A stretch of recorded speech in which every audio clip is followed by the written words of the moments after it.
Hello everyone! This hour on Verbling, the next in my great short stories class, we are going to be discussing James Thorber's The Secret Life of Walter Mitty. We started to read this in the last class. We're going to talk about it today, look at a few excerpts, and then if you like, we will go on to a new short story. I'd like to give you another one so you can see some other writing by James Thorber, one of the great short story writers in the English language and a very funny guy too. So we'll be doing that in just a minute. First, a little introduction. I'm John Eric, your Verbling teacher for this hour.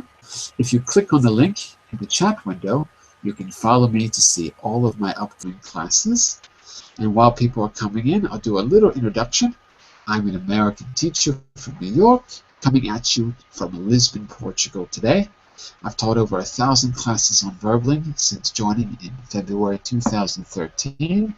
I teach general English to, or I have taught general English to teens, to adults, business English at major multinational companies, exam prep classes at high schools and universities like FCE, CE, IELTS, TOEFL, all those things. So click on that link and follow me to see my upcoming classes, but also you can book, as you know, a private tutoring session to see what a custom-tailored lesson is like. We'll take your goals, and together we'll work out a learning plan to help you meet them. So think about that. While we're waiting for people to come in, I'm going to open the material, and I'm going to put it on the screen for you in just a moment. And it's opening now. So, welcome back, Mr. Cornell. How are you this morning? Hi, John Eric, and hi, Jorgen. Hi. I'm fine, thank you. And Very you? good, very good. I am tired, but okay. What's the reason? It's been a very, very long week. Yeah. But I'm alright. Yeah. What was the party? Yesterday evening. I wish it was a party. Right.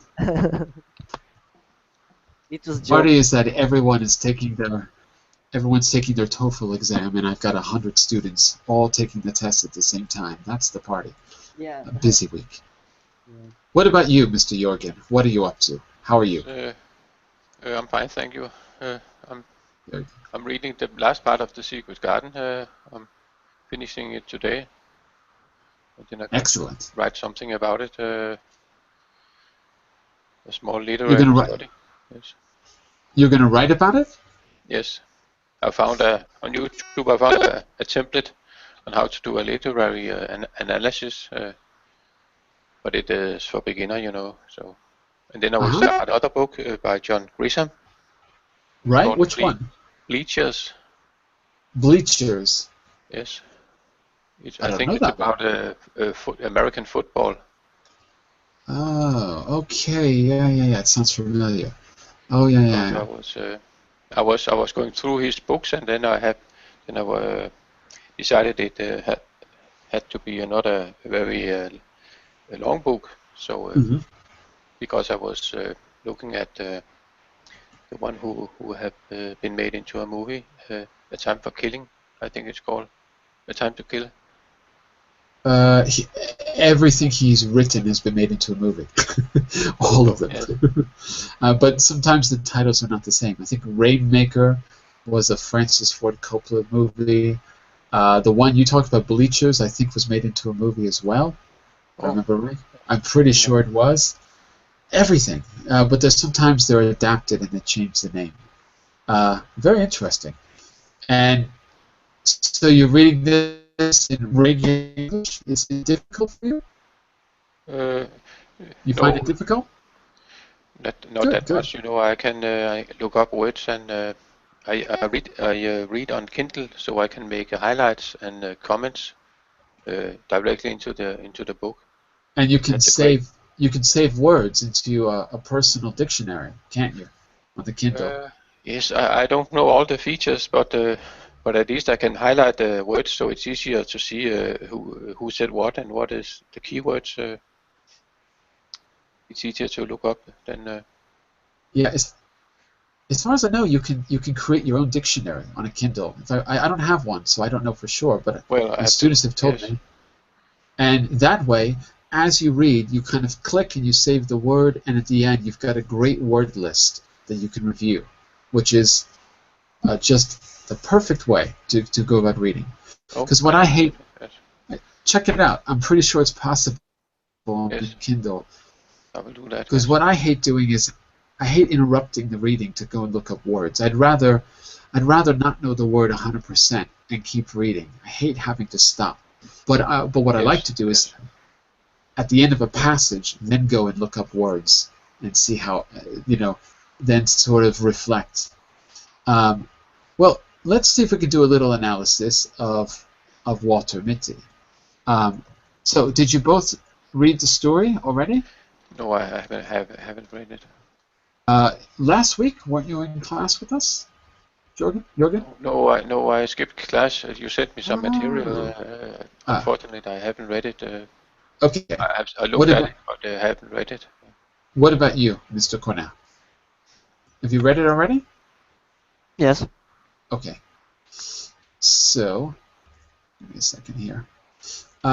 Okay, so how are we going to do this today, Jorgen, if you haven't read it? Because if we read the whole thing, it's going to be a little bit long. No, just do it your way, and then I just what I don't catch today, I just catch it later All on right. my own. Well, maybe what we can do is read a few excerpts. Okay, that might be a good idea. We'll read a few excerpts, and I've got some questions for you to think about. Okay, so here's give me a second here. Here's a little summary. If you've and then we'll look at a few passages. By the way, let's say a quick hello to. It looks like, is it Genetica? Is that right? Genetica? Am I saying that right? Maybe that's not your name. Maybe that's your nickname. What's your name? Oh, Can you say your name for me? Hello? You don't have to run away just because I'm asking your name. Okay, maybe she'll be back. She's All right, let me disappeared. put this on. She disappeared. Okay, so when you open the links, you have this document, and you can see it in the chat window, and you can see it here in the Verblin chat as well. All right? And you've also got a little background on James Thorber, but we're not going to read that. You can read it on your own if you like. Let's put this in the page view. And we did a little introduction, making some guesses, and then we read. Okay? So, first of all, maybe we could start with a... hold on a second. Let me find a little... What do you think, Cornell? You read it, so what do you think? Can you give us a little summary? What's the story about? It is about something mystery because title is The Secret Life of Walter Mitty. So It is. it could be something mystery from Walter Mitty. Well, you read the story though, right? So what is it about? Give us a little summary. What do you remember? I haven't read it. Oh, you haven't read it. Yeah, Oh, so then we need to read the story. Let's say a quick hello to Tanya, who's joining us now. Hello, Tanya. How are you? hello. Fine, and you? Very good, very good. So, Okay. So far we've got two people who haven't read the story because we read it last week. Were you here last week, Tanya? No. Perfect. Let's read the story. Okay. Because nobody was here. It's short Okay. enough. It's short enough that we can read it and talk about it in one class. Okay? Okay. Some of the words people had difficulty with are in bold. And you can ask me questions at any point, but we're going to try to read through this kind of quickly And I want you to, and I'll just point out some things as we read to help you notice some important points. This is one of the great comic writers in the English language. So I want you to notice how he creates humor in the story. It's not always what you might expect. Okay? The Secret Life of Walter Mitty. Okay, so I'm going to read the first paragraph because I want you to get used to the style. And then I'm going to turn it over to each of you. Okay? Are you ready? Ready! Yes. Ready. When I say ready, you say, ready! Are you ready? Ready! Ready. The Secret Life of Walter Mitty by James Thorburn. We're going through. The commander's voice was thin ice breaking. He wore his full dress uniform with a heavily braided white cap pulled down rakishly over one cold gray eye. We can't make it, sir. It's spoiling for a hurricane, if you ask me. I'm not asking you, Lieutenant Berg, said the commander. Throw on the power lights. Rev her up to 8,500. We're going through. The pounding of the cylinders increased. Ta-pucket, ta-pucket, ta-pucket, ta-pucket. The commander stared at the ice forming in the pilot window. He walked over and twisted a row of complicated dials. Switch on number 8 auxiliary, he shouted. Switch on number 8 auxiliary, repeated Lieutenant Berg. Full strength to number 3 turret, shouted the commander. Full strength to number 3 turret.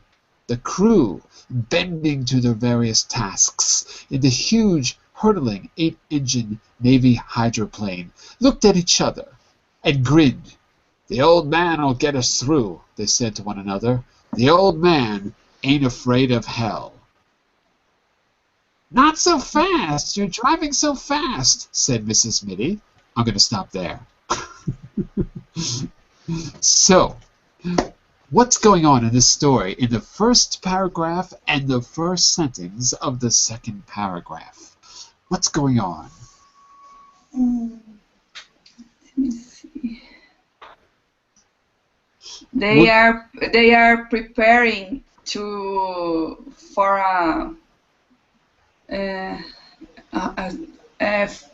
prepare to the consequence of a hurricane.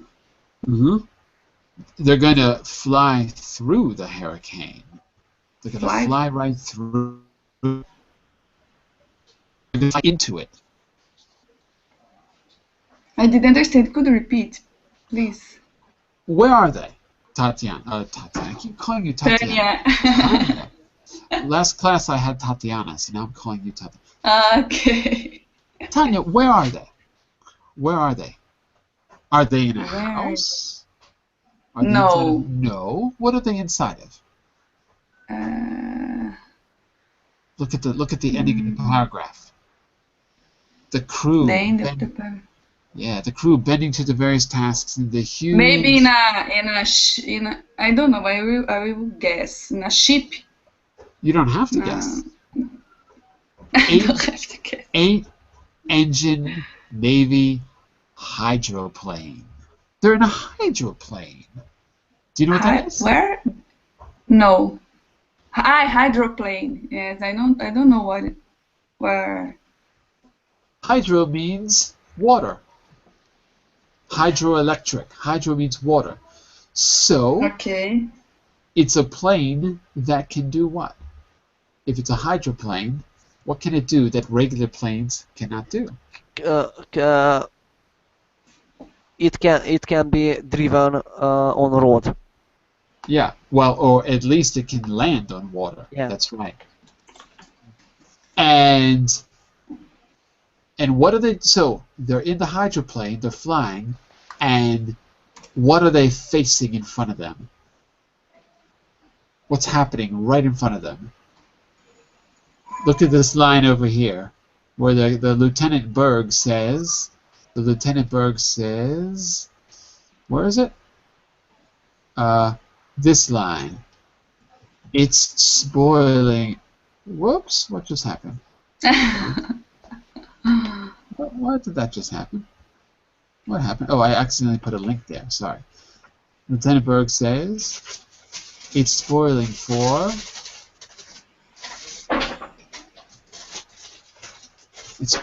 a hurricane. What's a hurricane? It's Tornado. It's Yeah. bigger than a tornado. Much bigger. Much bigger. Much bigger. Katrina hurricane. It was in USA. Wasn't it? Yeah. Hurricane Katrina. Right. So a tornado can come down and rip up a tree or a building. A hurricane is what happened in the Philippines last year, where billions of dollars were caused in damages. A hurricane is very big. Mhm. Is it a good idea to fly a plane into a hurricane? No. No. So in the first paragraph we have them. The hurricane is too big, but the captain, rakishly, with one cold gray eye and his stern voice, says, "We're not going to go around it. We're going to go right through it." And the crew says, "The old man will get us through." Do they trust the captain of the plane? Do they trust him? What do you think? The old man will get us through, they said to one another. The old man ain't afraid of hell. Do they trust him? Yes. They do. Because he's a tough guy. And then look at the very first sentence of the next paragraph. "Not so fast. You're driving too fast," said Mrs. Mitty. "What are you driving so fast for?" "Huh?" said Walter Mitty, and he looked at his wife. Was Walter Mitty really in an 8-engine Navy hydroplane, do you think? Was he really there? I didn't. Could you say again, please? Walter Mitty, where is he in the second paragraph? Is he in a plane? He's with his wife. So where do you think they are? So fine. Well, let's read it and find out. So, Okay. Cornell, you take paragraph number 2 and let's find out where he really is.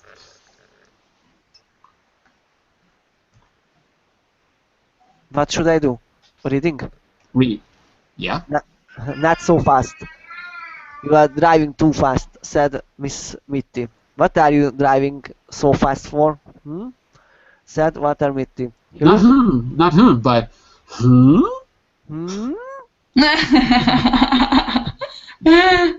He's very confused, as you will see. Good. Said Walter Mitty. He looked at his wife in the seat beside him with shocked astonishment. She seemed grossly unfamiliar, like a strange woman who had yelled at him in a crowd. You were up to 55, she said. You know I don't like to go more than 40. You were up to 55. Walter Mitty drove on toward Waterbury in silence. The roaring of the SN-202 through the 202. SN-202. SN-202 through the worst storm in the 20 years of Navy flying, fading in the remote, intimate airways of his mind. You are tensed up again, said Mrs. Mitty. It's one of your days. I wish you'd let Dr. Renshaw look you over. Very good. And I'm going to give you a little note here. Remember this name. Remember the name of Dr. Renshaw for later. You'll see why. So, Cornell, was Walter Mitty really in an 8-engine Navy hydroplane? Was he really there? Mrs. Mitty said that the speed is too fast. Say again? Repeat? Mrs. Mitty said that speed is too fast. Yeah. So where are they? Behind him. But where are they? Where is Mitty and his wife? Are they in an airplane? Yes. Yes? Really? Yeah. Are you sure? Here in the second line, in the third line, he looked at his wife in the seat beside him. Yeah, beside him. And what are they inside? Are they in an airplane? Oh my God. How fast does an airplane go? Does an airplane go 55 miles an hour? Or faster? How fast does an Much airplane more go? faster. Much faster! Are they in an airplane? No. What are they in? What are they in? What are they driving? Car or Yeah, you don't He's in a car. He was never in an airplane at all. And his wife is he paying attention to the road? Does he even realize where he is? Probably not. His wife says in a nagging voice, "Not so fast. You're driving so fast. What are you driving so fast for?" Huh? He looked at his wife in astonishment. So what was Walter Mitty doing? In paragraph 1, what were we really seeing in paragraph 1? Was that reality or not? Well, it Are the could have been are the something. paragraphs in visual story? It's the same story, yeah. Individual. No, they're not individual stories. No, it's one story. It's the secret life of Walter Mitty. What is his secret life in paragraph number 1? What's he imagining?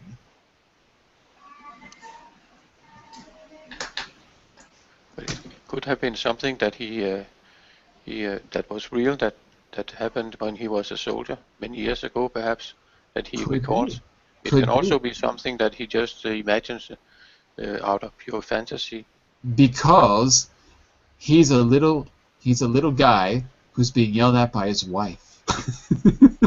So he could have Yes, he says that he looked at her with shocked is astonishment. She seemed grossly unfamiliar, like a he strange woman. So expecting to see her in the seat next to him? Is he no, expecting her he's there? like in his own world.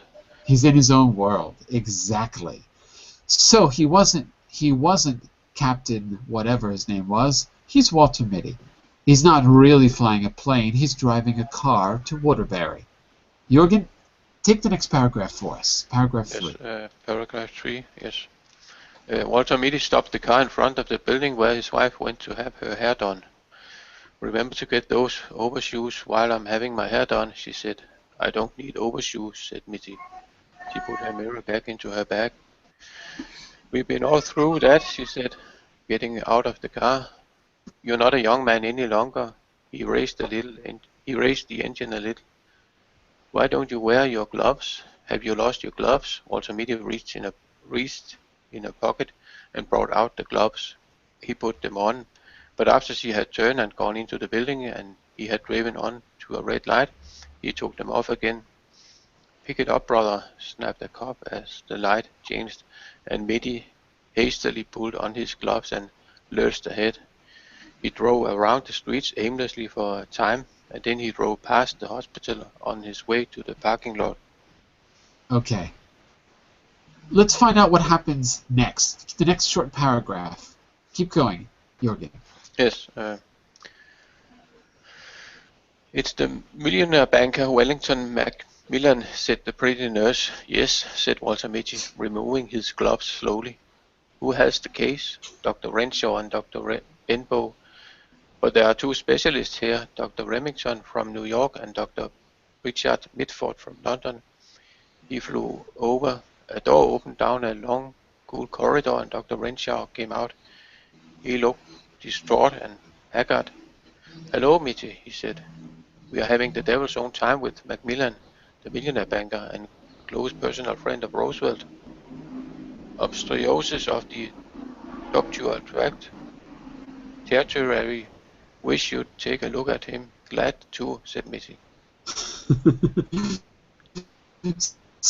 So, When he drives past the hospital, Jorgen. Yes. What happened when he drives past the hospital? Let's see. Well, his wife is talking to him about overshoes. Remember to get That's those right. overshoes.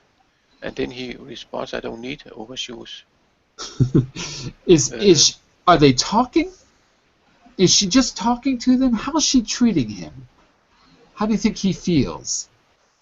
Well, he feels like a little boy, perhaps, and she says, "You're not a young Yeah. man any longer." And then he raised the engine a little. I don't think Yeah. they have a nice relationship. It And does. then It does. she goes on with accusing him. "You don't wear your gloves. Have you lost your gloves?" And, Right. So she treats him like a little boy.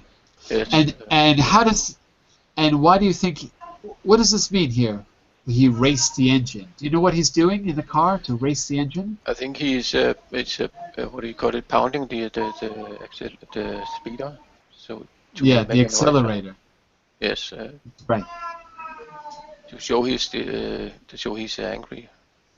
Yeah. He doesn't say anything to her. He just steps on the accelerator. Roar. Yes. He races the accelerator. Very good. So his wife is giving him orders and talking to him like he's a little kid. And he drives past the hospital. And what happens when he passes the hospital in paragraph 4?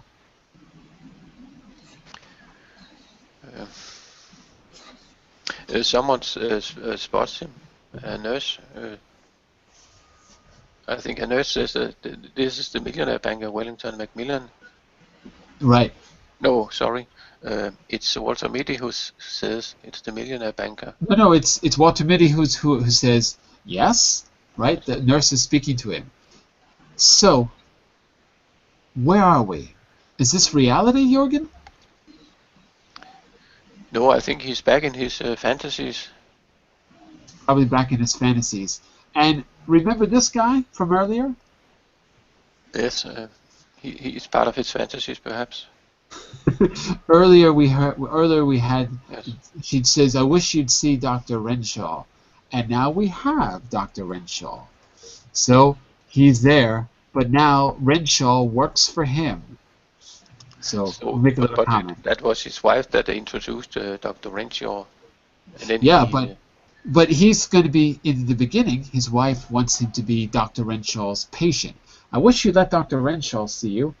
Now, Walter Mitty is the boss, and Dr. Renshaw and Dr. Benbow have come, and they've done something else. They flew over. Sound familiar? Do you remember? His fantasy from the first paragraph. Right. You remember the hydroplane? I'll make a little note there for when you reread this. Excellent. So let's find out what happens in his fantasy at the hospital. So Tanya, can you take paragraph 5 for us? Okay. In the operating room, there were whispered introduction. Dr. Hamilton, Dr. Mitty, Dr. Pritchard, Mitford, and Dr. Mitty. I will read your book on streptotrichosis, said Pritchard Mitford, shaking hands. A brilliant performance, sir. Thank you, said Walter Mitty. Didn't know you were in the States, Mitty. Grumbled Remington.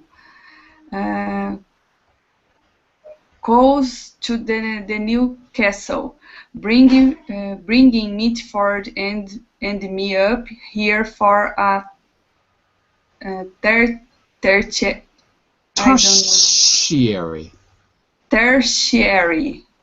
Right. You are very kind, said Mitty. A huge, complicated machine connected to the operating table with many tubes and wires Wires? Wires? wires Good.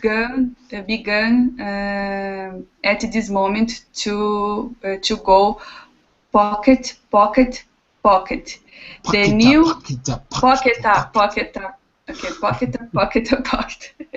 The new anesthetizer. I guess it's anesthetizer, I guess. It's not a real word, by the way. These are imaginary words. The new anesthetizer, yeah. Anesthetizer is giving away. Shut it and unturned.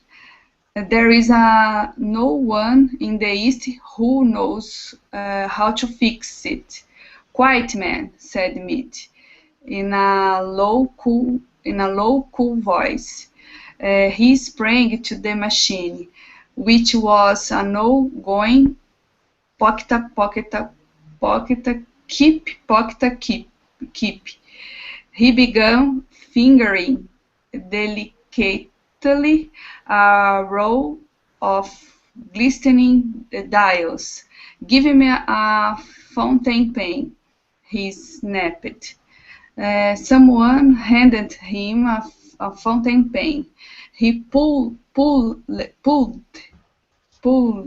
a found piston out to the machine and wait, he pulled a faulty. pull out faulty piston out of the machine and inserted the pen in its place. That will hold for 10 minutes, he said. Get on with the operation. A nurse hurried over and whispered to Renshaw, and Mitty saw the man turn pale. Turn pale? Turn pale. Coral pieces has set. These are not real words. I think it's supposed to be choreopsis. Choreopsis. Which sounds a lot like the word corpse. Okay. Choreopsis. Choreopsis has setting, said Renshaw nervously. If you would take over, Mitty. Mitty looked at him and at the graven figure of Ben Bow, who drank, and at the grave, uncertain faces of the two great specialists. Two great specialists. If you wish, he said.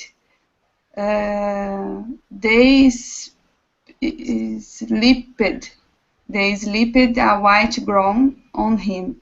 He adjusted a mask and drew on thin gloves. Nurses handed him shining. And then immediately, back it up, Mac. So, was he really performing a surgery? No. No. Let's take a look at this paragraph before we go on. Anna Carolina, The Secret Life of Walter Mitty, which, by the way, was a movie. But this story is a million times better than the movie. Trust me. The original.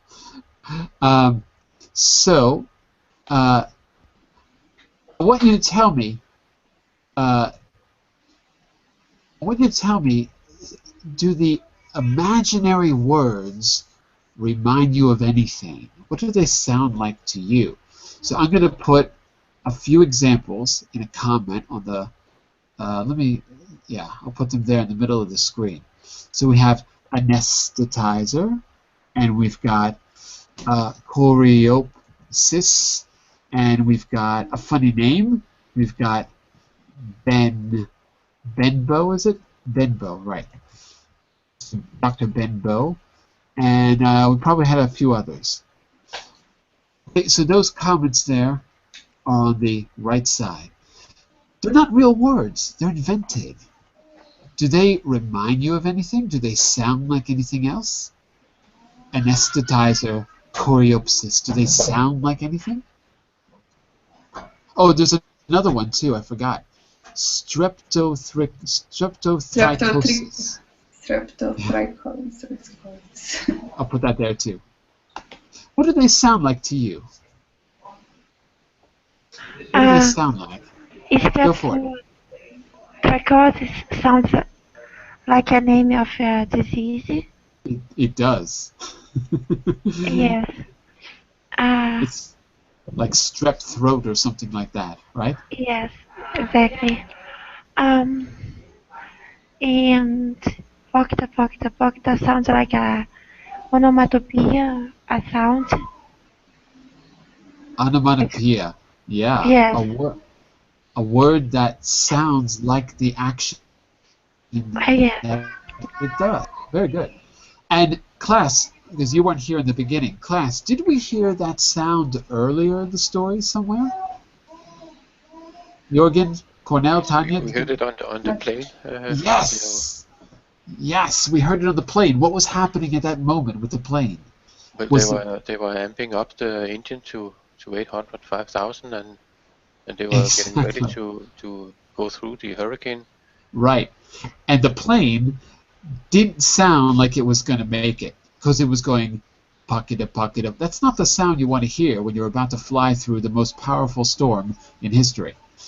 And now we hear that sound. What's happening to the huge, complicated machine? Does it work well? What's the incident here? No, what happened to it, Tanya? Let me see. Walter Mitty is now a surgeon in this little fantasy. And what does he do? What's the action that takes place? So he was driving his car, he rides past a hospital, suddenly he's a world-famous surgeon. What happens to the machine, and what does he do? How does he spring into action? The machine does not work properly, Yep. and they need to fix it. And no one could do it, but Walter Mitty can. What did he do to fix the machine in a blink of an eye? Remember this? Take a look. Give me a fountain pen.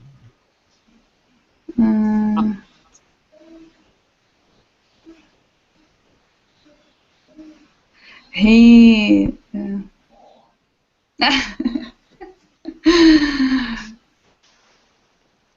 were any of you around in the 1980s? Do you remember a 1980s TV show called MacGyver? Yes, I remember. He took a pen to fix the machine. Exactly. And MacGyver dealt with everything. Yes. He'd use chewing gum in a paper clip, and he would stop the bomb from going off. MacGyver was amazing. He looked like an expert, but... So Walter Mitty is a little bit like MacGyver. So we've got two things. Where we get these names coming back from earlier, this one coming back. Every time there's danger, we hear the same sound. Pocket, a pocket, a pocket. Suddenly, Walter Mitty has a superpower. He's able to fix the machine by using a fountain pen. And we've got these imaginary words that remind us of real things. Streptothricosis reminds us of a disease. Anesthetizer sounds like a fancy, complicated machine. Choreopsis sounds like a corpse, which is a dead body. Oh my God, choreopsis has set in. That sounds pretty bad. So we know all of this is happening in his imagination. So, let's find out what really happens. 6 for us? 6 and 7, actually.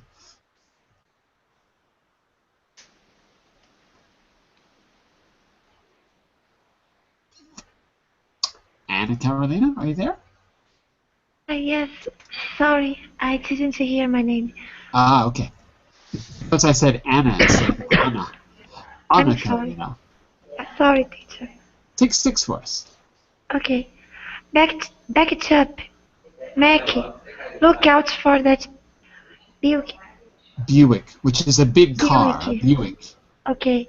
Look out for that Buick. Water, water meat jammed on the brakes. Wrong lane, Mackie, said the parking lot attendant, looking at Mitch closely. Eh, He muttered says, Mitch. he says, gee, yeah, like he's just confused. Oh, gee, yeah. Okay, gee, yeah, muttered Mitch. He began cautiously to back out of the lane market. If only. Leave her sit there, said the attendant. I will put her away. Mitch got out of the car. Hey, better leave the key. Oh, said Mitch, handing the man in the ignition key. The attendant vaulted into the car, backed it up with insolent skill, and put it where it belonged. So while Walter Mitty was a world-famous surgeon in his mind, what was his body doing? What really happened? Anna Carolina, what did he really do in reality? Um, Is it clear or not no, clear? not Okay, clear. okay, listen. I want you to read along. I want you to read along as I read, and listen also to my voice for how people are talking to each other. The last thing that happened was he adjusted a surgical mask. He drew on thin gloves. Nurse handed him a shining. Suddenly we hear, "Back it up, Mac! Look out for that Buick!" Walter Mitty jammed on the brakes. "Wrong lane, Mac," said the parking attendant, looking at Walter Mitty closely. Oh, gee, yeah," muttered Mitty. He began cautiously to back out of the lane of the road, the lane marked exit only. What did he do? What did he do wrong, class?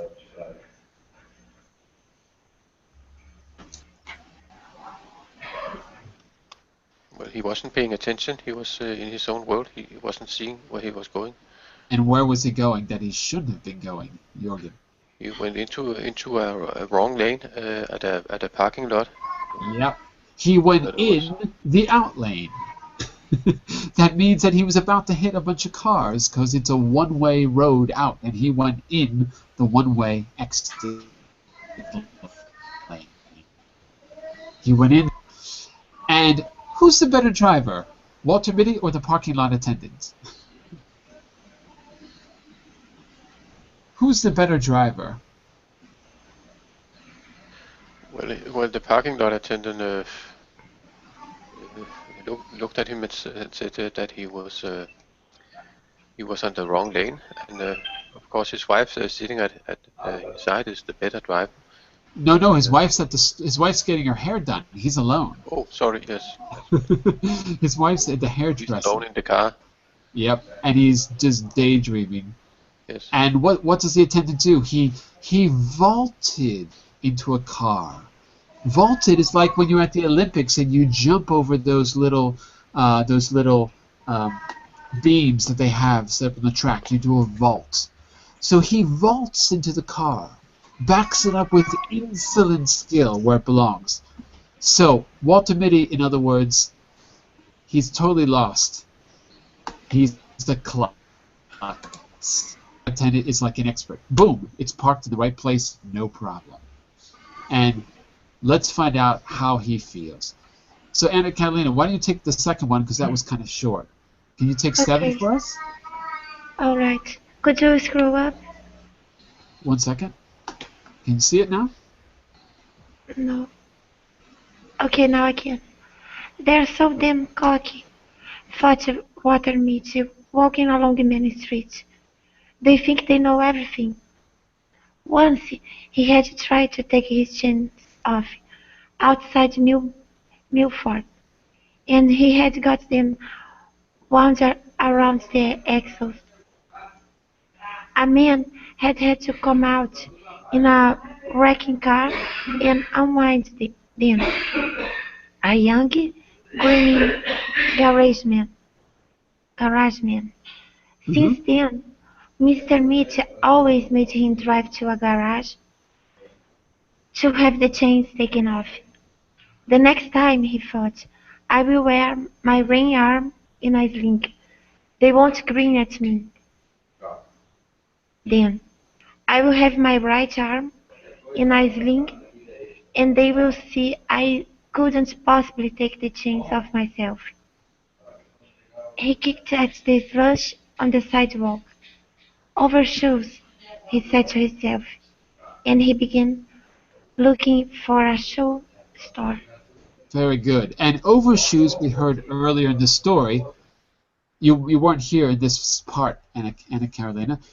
Why does he say overshoes? Jorgen and Tanya? Why does he say overshoes? What's he remembering? Overshoe. To get overshoes. Say again? His wife told him to get some overshoes earlier. Right.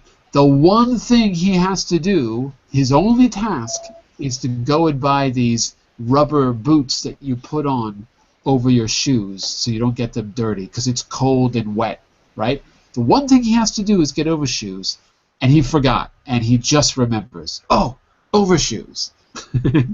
So he's in another world. And Anna Carolina, do you know what that means? He put his right. I'll wear my right arm in a sling. When do we normally put our arms in a sling, Anna Carolina? Do you know? I can maybe show you a picture too. When do you think you would put your arm in a sling? Let me show you a picture of a sling. Can you see? I'll make it bigger. 1 second. When it is broken. Yeah, exactly. That's when you would wear your arm in a sling. So why do you think he says to himself, I'll wear my arm in a sling? Why would he need to pretend that his arm is broken? I don't know. So let's take a look at some of those keywords, right? Walter Mitty is walking along the main street, and he's angry. Because what just happened? Why is he angry, everyone? He feels angry. They're so damn cocky. Who's they? Well, he's talking about some chains. I don't know what kind of chains he's talking about. Back up a second. They're so damn cocky. Who are they? Who's he talking about? What just happened to him? He was angry at the attendant at the parking lot because they laughed at him. Because Go ahead. he jammed on the brakes. Because he? Jammed on the brakes? What do you mean? Because he... Not because he jammed on the brakes, but because he was driving in the wrong lane of the road. He was driving into the exit because he was not paying attention. And the parking attendant, without saying anything, the parking attendant is kind of laughing at him. Jumps into the car, parks it in the right way immediately. And don't forget, Walter Mitty forgot the keys. He got out of the car and he was holding onto the car keys. So the attendant couldn't park the car without the car keys, and he says, hey, you better leave the keys. Oh, yeah, right. Oh, here you go. So he knows that the guy's laughing at him, and they're so cocky. What's another way to say cocky, class? That's kind of slang. Do you know a synonym for cocky? Cheeky. Say again? Cheeky. Pretentious. I can't hear you. One more time. Cheeky. Cheeky. It's a good word. Very good. Cheeky's a good word. Whoops, not spelled like that. Cheeky like this. Anna Carolina, you said? Pretentious. I couldn't hear the word. Pretentious. What? Pretentious. I don't know that word. Oh my gosh. My pronunciation, I'm sorry. Pretentious. Oh, pretentious. Got it. Pretentious. You can be pretentious if you're cocky, but maybe the main point is kind of arrogant. Arrogant. You're arrogant if you're cocky. Okay? Pretentious, maybe more arrogant. Yeah. Okay, very good, very good. So, to get revenge, he thinks, well, if I have my arm in a sling, then I obviously can't put the chains on my tires. Remember, he's in a cold place. It snows in New York or Chicago, wherever he is. When it snows, everyone goes out to their car, and what do they do to the car to get it through the snow? What do you think the chains are for? But they wrap them around the tires. Exactly. Yep. So that they can get get through traction. Traction, right. They get traction by putting chains on the tires. And, you know, if you're a real man, you know how to put chains on your tires, but not Walter Mitty. He got them stuck on the axle of the car between the wheels, and he had to get someone to take them off. So he's a big moron, in other words. He looks like a big dope. So he starts to imagine, well, if I had a sling on my arm, they wouldn't laugh at me then. Suddenly, Overshoes. He remembers why he's there. Mr. Jorgen, we've got time maybe for one more section. Take it away with 8. When he came out into the street again, with the overshoes in a box under his arm, Walter Mitty began to wonder what the other thing was his wife had told him to get. She had told him twice before they set out from their house for Waterbury. In a way, he hated these weekly trips to town. He was always getting something wrong. Kleenex, he thought. Squibs, razor blades, no. Toothpaste, toothbrush, bicarbonate, carborundum, initiative, and referendum. He gave it up, but she would remember it. What's its name? She would ask. Don't tell me you forgot that. Don't tell me you forgot the what's its name. A newsboy went by shouting something about the Waterbury trial. Keep going. Perhaps this will refresh your memory. The district attorney suddenly thrust a heavy automatic at the quiet figure on the witness stand. Automatic is what? What's an automatic? Just a heavy automatic. What is an automatic? That is an automatic gun. It's a gun, right. Keep going. Have you ever seen this before? Walter Mitty took the gun and examined it expertly. This is my Webley Wiggers 5080, he said calmly. An excited buzz ran through the courtroom. The judge rapped for order. You are a crack shot with any sort of firearms, I believe, said the district attorney insinuatingly. Yes, objection, shouted Mitty's attorney. We have shown that the defendant could not have fired the shot. We have shown that he wore his right arm in a sling on the night of the 14th of July. Walter Mitty raised his hand briefly, and the bickering attorneys were stilled. With any known make of gun, he said evenly, I could have killed Gregory Fitzhurst at 300 feet with my left hand. Pandemonium broke loose in the courtroom. A woman's scream rose above the bedlam, and suddenly a lovely, dark-haired girl was in Walter Mitty's arms. The district attorney struck at her savagely. Without raising his chair, Mitty let the man have it on the point of the chin. You miserable cur. You miserable cur. So, what does let him have it mean? What do you think he did? Well, he scolded him or said something. No. Didn't say it. Well, it's the physical action. He slapped him on the chin. He punched him in the face. He let him have it is an expression. He hit him. So, remember that sling? So how did the sling come back? First he thinks, oh, if I have my arm in a sling, they can't laugh at me. Now he uses the sling in his imaginary fantasies again as an excuse for an accusation. He's accused for shooting someone, and then he uses the sling as a protection, as an argument that he could not have done the crime. Almost. Almost. They said, "Oh, well, your arm was in a sling," and he says, "Yes, I could have shot him with my left arm, with my left hand." So even though his arm is in a sling, he's a crack shot. He's an expert shot. And suddenly, pandemonium. Do you know what that is? Pandemonium. It's uproar, or people are crazy, or something. Uproar, chaos. Uproar, chaos breaks out in the courtroom. Oh my God! So it's like saying that he's guilty. Well, I'm going to let you keep reading the story on your own.